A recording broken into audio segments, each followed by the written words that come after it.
Good morning, dear students. Today's our topic is drugs used in pregnancy and lactation. This include in your syllabus as BH 1.56. Usually, this drug use during pregnancy and lactation requires special consideration because both the mother and child are affected. Most of these pregnant or lactating women take drugs for acute or chronic disorders like depression, epilepsy, hypertension, UTI, GIT complications. So most commonly used drugs like this antiemetics, antacids, antihistamines, analgesic, antimicrobials, hypnotics, diuretics, tranquilizers. So over 90 percentage of these pregnant ladies take 3 or 4 drugs at some stages of pregnancy. So today we discussed about the different categories of drug usage during pregnancy and lactation. These are today's learning objectives: drug therapy during pregnancy, childbirth, lactation, and what are the general principles should be followed when prescribed for pregnancy, breastfeeding mothers, and then important one is was the FDA categorization of drugs during pregnancy, and what are the various conditions in pregnant ladies required drug therapy, and what are the drug status during pregnancy.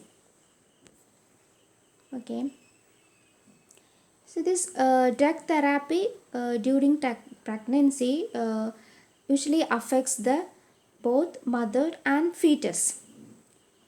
This thalidomide is the classical example of teratogenic drug. It was synthesized in 1954 in Germany, and 4 years later this was marketed as sedative. Firstly, this used as a sedative to sleepless post-World War Europe. Then accidentally this identified as this used by pregnant females for nausea and vomiting, especially for this morning sickness. Initially, this drug was considered was safe because in toxicity studies in rodents and it did not produce any toxic effects.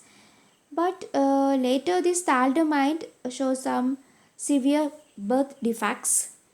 So, estimated approximately 20,000 babies suffering toxicity of thalidomide. So, this drug was withdrawn in 1961. This thalidomide tragedy is marked a turning point in toxicity testing. This US and international regulatory agencies to develop certain systemic toxicity testing protocols. So there's many physiological changes pregnancy which this affects the drug actions. How this drug actions in pregnancy stage.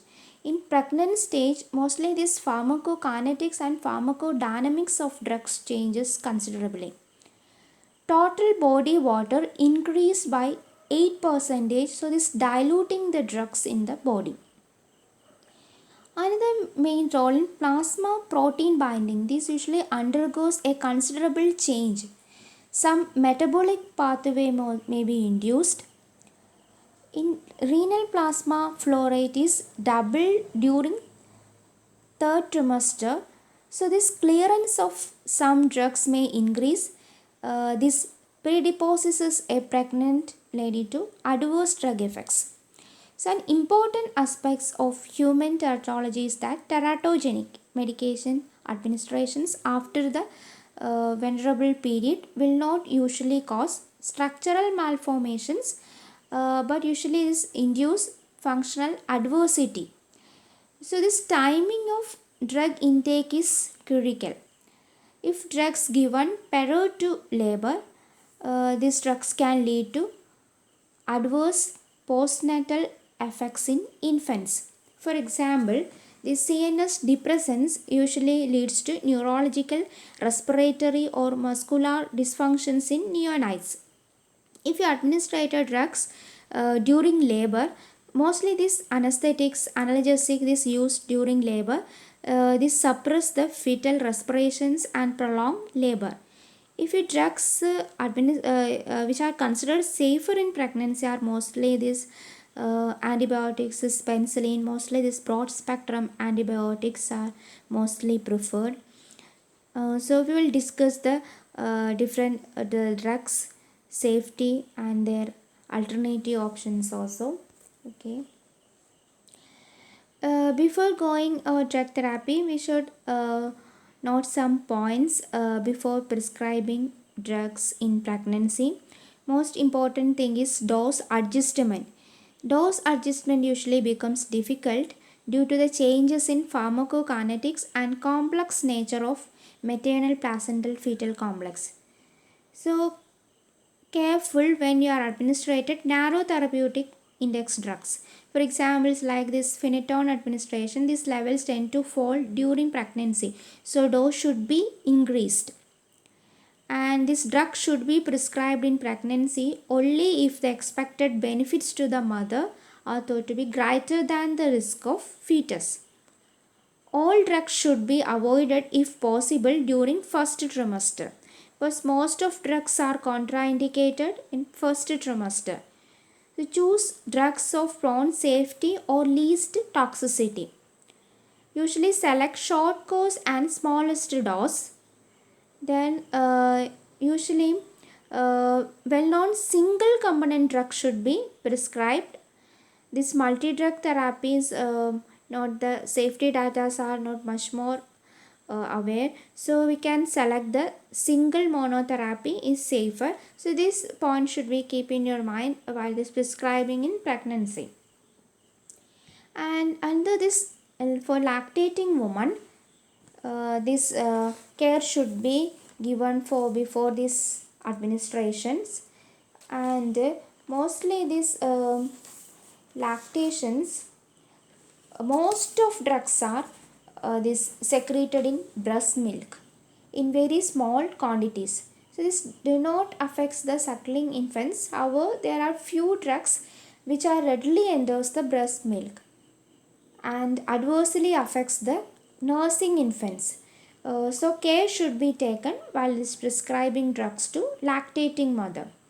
So these drugs may be classified as per some criteria. That's the drugs undetectable in breast milk. For examples like this aminoglycosides categories antibiotics. And another one is the drugs reach the baby but insignificant dose. For examples like non-narcotic, analgesics, penicillins, and then drug reach the baby with significant dose. So this point should be keep in your mind. But a general principle should be followed when we are prescribing for breastfeeding mothers. Usually avoid the unnecessary drug usage and limit the use of over-the-counter products. Breastfeeding mothers should seek advice on the suitability of OTC products. Neonates are usually greater risk from the exposure to drugs via this breast milk. So avoid the use of drugs on a known to cause serious toxicity. It is best to avoid long-acting preparations, for examples like psychotic drugs. Mostly these long-acting preparations causes serious side effects. So avoid these long-acting preparations. And multiple drug regimens may usually increase the risk of adverse reactions. So prefer single monotherapy and avoid new drugs because of the lack of safety data. So best to prefer the older and safer drugs and assess the benefit and risk ratio for both mother and infants. So these are the general principle should be followed when prescribing for breastfeeding mothers. Okay, next we come to the FDA categorization of drugs in pregnancy. FDA usually categorize the drugs in different categories based on the safety profile. This mainly divided as A, B, C, D and X5 groups. This is the first category. A groups is the no fetal risk shown in controlled human studies. Mostly these examples like this vitamins, folic acids, thyroxines. In B category, there is no human data available. This animal study shows there is no fetal risk, and this animal study shows a risk, but human studies do not show any fetal risk. So in B category, according to FDA, is considered included in safer drugs are usually included in B category. This C category, there is no controlled studies on fetal risk is available for humans or animals, or this fetal risk shown in controlled animal studies, but no human data is available. So these benefits of drug use must clearly justify potential fetal risk in this category. And this category D, that is the study shows this the fetal risk in humans. So use of drugs may be acceptable even with the risk, such as in life-threatening illness or where safer drugs are ineffective. On that situation only we can select the D category. And this X category is the absolutely contraindicated in pregnancy. So this the risk to fetus clearly outweighs any benefits from these drugs. So mostly these teratogenic drugs are included in X category. Okay. Uh, there are some new subdivisions, subcategories are also included. Because of this, based on these safety issues, in FDA, some apply some changes in 2015. This FDA replaced the former pregnancy risk letter categories, that is formerly is categorized as A, B, C, D and X. Then in 2015 this included some sections and subsections also, that is pregnancy sections subsection usually provide the informations about dosing and potential risk to developing fetus. In registry informations that help to collect and maintain the data on how pregnant women are affected when they use the drug or biological products. And another categories also included in the some changes is applied, that is lactating subsection. This will replace the nursing mother subsection of the old label.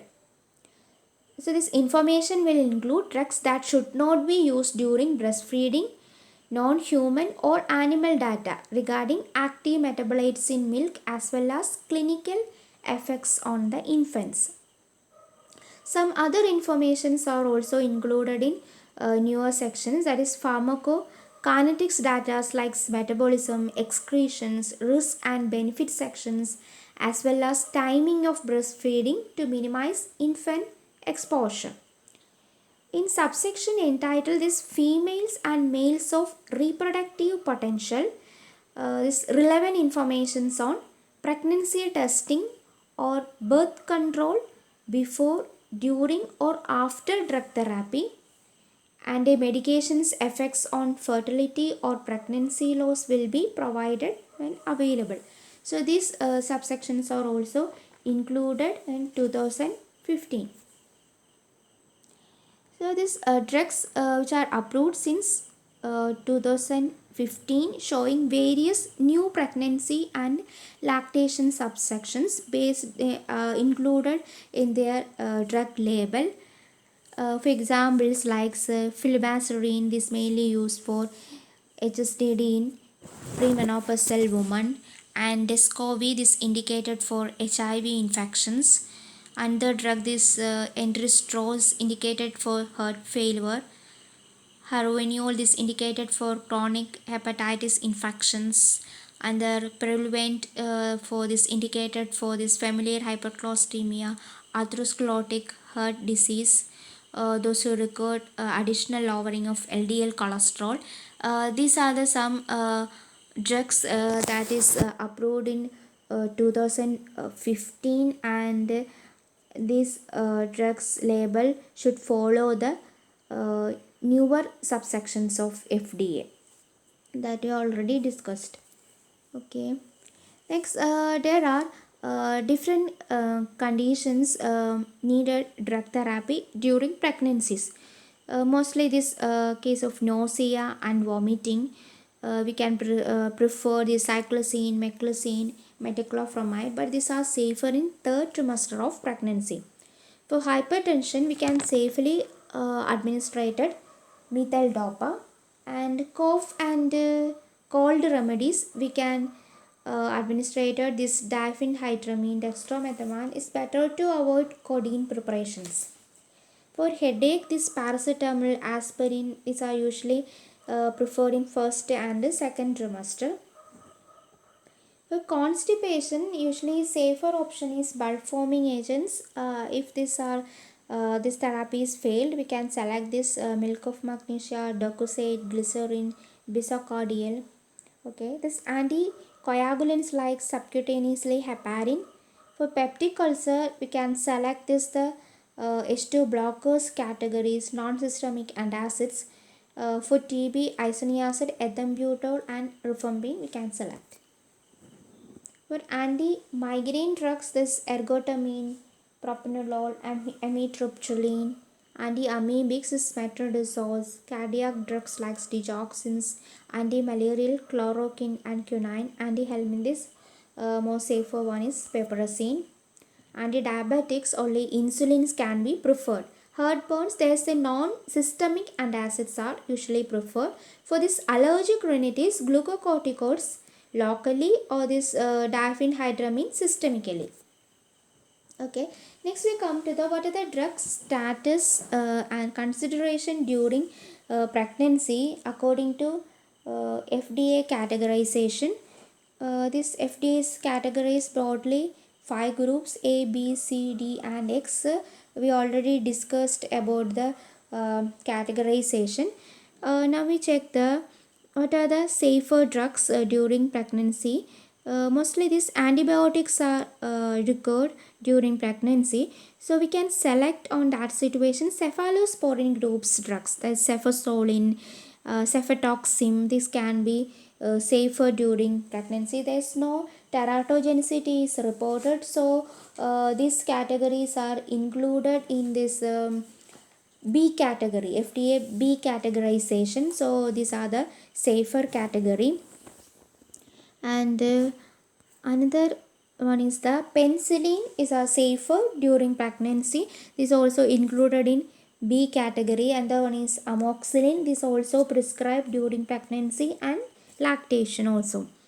Ampicillin, methicillin, cloxacillin, all this comes under the B category. So antimicrobials, we can select this penicillin. This is a broad spectrum antibiotics we can select. Then amoxicillin, then cephalosporin antibiotics are all safer during pregnancy and lactation. Okay, that are the contraindicated drugs. That's the sulfonamides, tetracycline, and chloramphenicol. These are the absolutely contraindicated. Is included in C and D category. The sulfonamides usually in third trimester there is the risk of keratitis in infants. So these are absolutely contraindicated. And tetracycline, this also causes some acute fatty liver of pregnancy, and this also affects the growth retardations due to the depositions in small bones. So is included in D category. Then chloramphenicol is also absolutely contraindicated. Drug is not safer in pregnancy. This the most notable one is the gray baby syndromes are noted. So these drugs we cannot be prescribed during pregnancy. Next come to the macrolide category. This macrolides categories can be preferred. This azithromycin, yes, this can be administered during pregnancy, but there is no available data regarding the breastfeeding, so better to select the alternative. This azithromycin, clindamycin, metronidazole, all this comes under the B category, so it's a safer one. Then metronidazole, the ciprofloxacin, the ciprofloxacin categories, aminoglycoside, all these are contraindicated during pregnancy. The ciprofloxacin, is metronidazole, then clindamycin. All these drugs usually diffuse passively into human milk, and as the result of is the drug concentration can reach to greater level in human milk as well as in babies who feed that milk.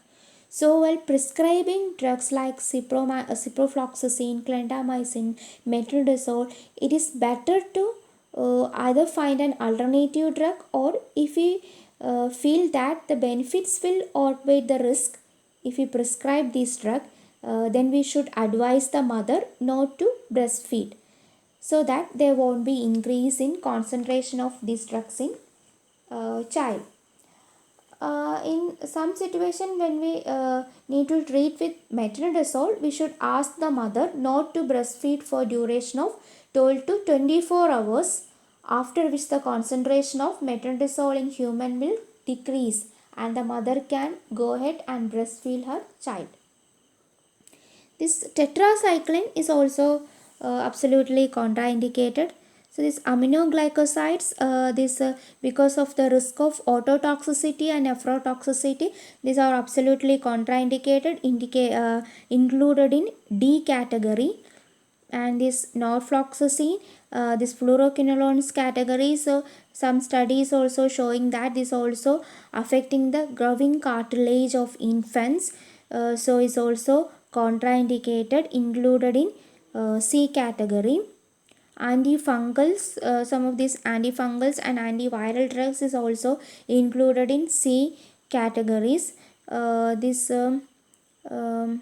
some of this lack of availability of animal and human data regarding their safeties. Then anti-tubercular drugs most safe for this isoniazid rifampicin is considered as safe when this used in the last week of pregnancy. This can lead to postnatal hemorrhage in mother and infants. So this not considered safe, so is included in C category.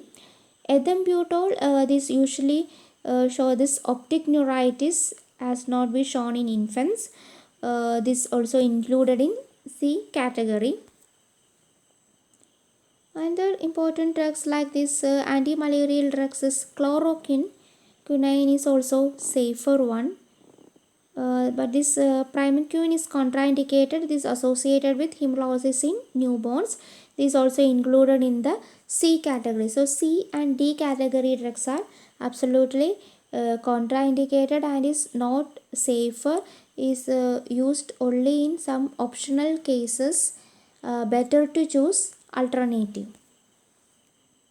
Allopurinol and fexofenadine, this also included in C category. This allopurinol should only be given during pregnancy when benefits outweigh risk. These are some commonly used drugs and their safer alternatives. The safer alternative in case of anti-emetic drug administration, promethazine, doxylamine, dicyclomine. Antacids we can administer ranitidine, pantoprazole. Laxatives most safer one is the lactulose and dietary fiber, that is the dietary fiber categories, and lactulose is safer one. Then antidiarrheal ORS is the safer alternative. As an analgesic we can prescribe this the low dose paracetamol, ibuprofen.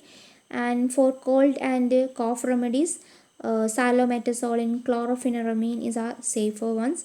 And as anti-helminth, this piperacillin is the most safer drugs. Anti-allergic we can also use this chlorpheniramine. Antihypertensive is most safer ones, methyldopa, hydrolysine, atenolol. Anti-diabetics only insulin can prefer. This metformin and gimmelkamide have been given successfully in some trials, but now only prefer the insulin. Anti-thyroid most preferred one is the propyl thiouracil. For in case of this asthma, we can use the inhaled agents is most preferred one. This antipsychotic is haloperidol, antidepressant amitriptyline, imipramine is also used. What is safer anti-epileptics in pregnancy? This carbamazine, lamotrigine is a relatively safer one. And for this drugs as UTI complications are usually seen in pregnant ladies. So we can use this ampicillin, cotrimoxazole, but this nitrofurantoin and fluoroquinolone is better to avoid. It's absolutely contraindicated. In drugs that's used for this upper and lower respiratory tract infections, macrolides categories are safer, and other safer as the cephalosporin groups are also safer. This TB drugs is the isoniazid, rifampicin and ethambutol can be administered safely, but this parasamide is safety data are not available. And these aminoglycosides are also used in the TB treatment, but these are not safer in pregnancy because of this fatal nephrotoxicity and ototoxicities are reported that should be avoided. Ethanamide and prothionamide is also contraindicated. It is found the teratogenicity in animal studies. And cycloserine usually crosses the placenta, and since its safety in pregnancy is not established, so it should be avoided and used only if no other suitable alternatives are available. Okay, now we come to this discussion section. We already discussed all different categories of drugs and how these drugs affects during pregnancy and lactations.